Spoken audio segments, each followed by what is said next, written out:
السلام عليكم ورحمة الله وبركاته. أهلا أصحابي، عاملين إيه؟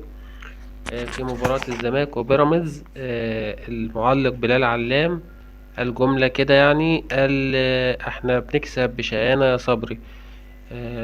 محمد صبري ملناش علاقة بيه، يعني ربنا يرحمه يا رب ويغفر له. إحنا قصتنا مع بلال علام. بلال علام قال لك إحنا بنكسب بشقانا يا صبري، واتك عليها كده يعني. احنا بنكسب بشقانا يا صبري. طب، انا عايز اثبت ان الزمالك فعلا بيكسب بشقاه بالصوت والصورة.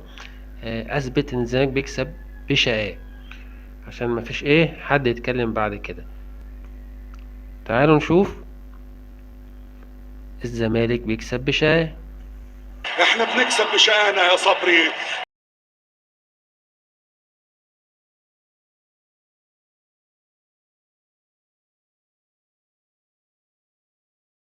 مش بقول لكم الزمالك بيكسب بشقاه؟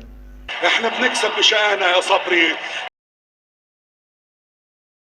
احنا بنكسب بشقانا يا صبري.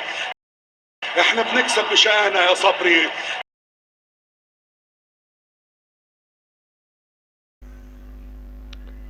يا جماعة الزمالك بيكسب بشقاه يا جماعة، مش محتاجة حاجة يعني. احنا بنكسب بشقانا يا صبري. احنا بنكسب بشقانا يا صبري. احنا بنكسب بشقانا يا صبري. بس كده، ويا ريت نكون اثبتنا ان الزمالك بيكسب بشقاه. ودي يعني عينة كده ان شاء الله من فيديوهات تاني جاية. بس والسلام عليكم ورحمة الله وبركاته.